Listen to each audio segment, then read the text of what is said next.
Welcome, everyone. I'm absolutely thrilled you're joining me for today's explainer. Look, we're going to tackle something that impacts literally every single one of us. We are going to completely demystify wealth building. Taking what usually feels like the dark, opaque magic of finance and turning it into straightforward, incredibly empowering mathematics. So if you're ready to stop guessing and start understanding exactly how the system actually works, you are definitely in the right place. Let's get right into it. Tell me if this sounds familiar. Have you ever looked at your bank account after a completely normal month and just thought, wait, where did all my money go? You didn't buy anything crazy, no major luxury purchases, no lavish vacations, just regular life. Groceries, maybe a couple of meals out, or, grabbing a new phone because your old one was agonizingly slow. And yet somehow, you're sitting there thinking, I should have way more money than I do. Listen, I want to validate that frustration right here, right now. Prices have gone completely insane on things that used to be totally reasonable, and most of us, we just sort of go along with it because it's what society tells us is normal. But here's the catch. Going along with normal is exactly what keeps us feeling broke. Okay, let's dive into this. Here is our roadmap to break out of that cycle today. We're going to cover 1. The average wealth trap. 2. Escaping financial survival mode. 3. Avoiding the status trap. 4. Gaining opportunity capital. And finally, 5. The compound logic tipping point. This is our literal step-by-step financial escalator from survival to true freedom. We'll start right here with Section 1, the average wealth trap.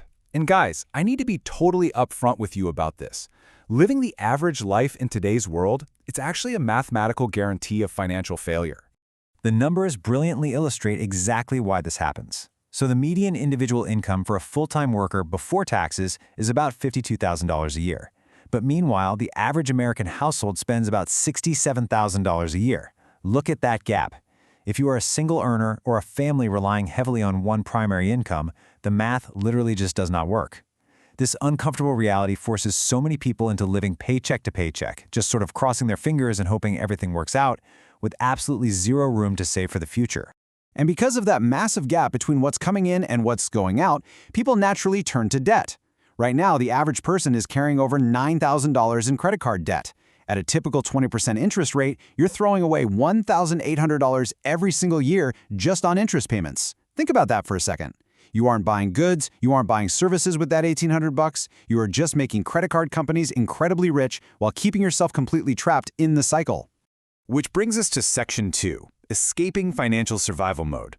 The first real solution here isn't to set our sights on some intimidating pie-in-the-sky goal like becoming a millionaire by tomorrow. No, we need a highly specific, realistic target to break this cycle first. And that crucial first target, it's exactly $20,000.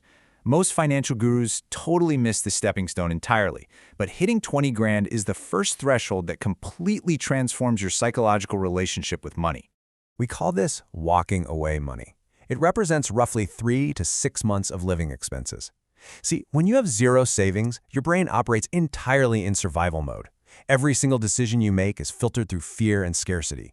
You stay in toxic jobs you hate because you literally cannot afford to be picky. But once you hit this $20,000 mark, your brain stops asking, how do I survive? And it finally has the breathing room to ask, how can I grow this? It is an absolute superpower. It allows you to negotiate at work from a position of strength rather than desperation, because you finally have the space to breathe.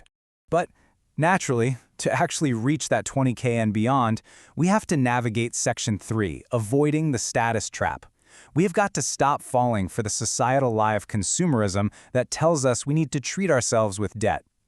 Now, what's really interesting about this slide is the sheer contrast between the stories society tells us and the actual undeniable math. We are constantly convinced that rewarding hard work means taking on a $700 plus monthly car payment. Well, when you factor in the payment, insurance, fuel, and maintenance, that shiny new truck can cost you over $130,000 over 7 years. And at the end of all that, you're left with a depreciated vehicle worth maybe 15 grand. It's financial suicide. Now, consider the alternative. If you invested that exact same $800 monthly equivalent into a simple index fund earning 8%, you'd have over $70,000 in cold, hard cash at the end of those same 7 years. And hey, it's not just cars either. It's the everyday status symbols too. Burning money on a $200 designer t-shirt when a $10 basic tee does the exact same job of keeping you clothed? That is just another way we trade actual wealth for the mere appearance of it. I mean, they're essentially the same fabric. You're literally paying $190 for a tiny logo. You have to remember, for the vast majority of people, you can either look wealthy or you can actually be wealthy. You rarely get to do both at the same time. Once we stop burning our money on that status trap, we unlock the next massive psychological shift on our escalator, which is Section 4, gaining opportunity capital. Let's move on and see how this builds, because this status-free mindset naturally leads us to our next major milestone, $50,000. This represents roughly a year's salary for the median earner, and hitting it, well, it changes absolutely everything. When you reach $50,000, your money transcends from just being an emergency fund into what we call opportunity capital. This is a deep, deep psychological shift where your entire relationship with risk fundamentally changes. You are so far past survival mode that you can confidently take calculated career risks, you can demand better assignments, or even completely switch industries. Why? Because you have a massive financial safety net backing you up. True opportunity requires capital, and hitting this exact number empowers you with it. And all of that incredible momentum brings us to our final and honestly most powerful stage of this roadmap, Section 5, the compound logic tipping point. This is where the math really starts doing the heavy lifting for you. This is the first truly game-changing threshold, $100,000. Now, I won't sugarcoat it for you. Getting to this number is easily the hardest part of the entire financial journey. Why? Well, because while you are saving this first $100,000, compound interest is still effectively just warming up on the bench. It's mostly just your own hard work. Think about it this way. If you invest $500 a month at a 7% return, it takes nearly 8 arduous years to reach that first $100,000. It literally feels like pushing a massive boulder up a steep hill. But because of the absolute magic of compound logic, that next $100,000 doesn't take 8 years.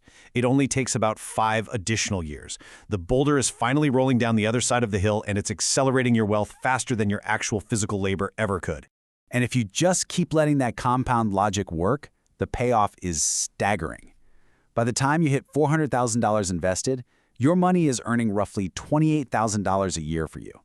Just let that sink in for a second. That is $28,000 a year working for you, generating income, without you lifting a single finger. That is what a true financial foundation looks like. It's your money working way harder than you do. But you know, the really amazing thing is that the bar to beat the average and reach these milestones is actually set surprisingly low. Like, most people are entirely distracted by constant consumerism. To break the trap, just start simple. Track your spending for one single month. I guarantee you'll be shocked at what you find. Cut those 5 or 6 streaming services you barely even watch. And please, just keep your phone until it actually breaks instead of upgrading just to get a slightly better camera. These small, tiny shifts in math create massive shifts in your wealth over time. So as we wrap up today's explainer, I want to leave you with this final, absolutely vital question to think about. Will you look rich or actually be wealthy? Because the choice is entirely yours. You can keep spending money you don't have on things you don't really need just to impress people who frankly don't care. Or you can embrace this compound logic, break the trap, and build an actual unshakable foundation for your own freedom. What's it going to be? Thanks so much for joining me to explore this today. If you want to finally take control of your financial math, start right now.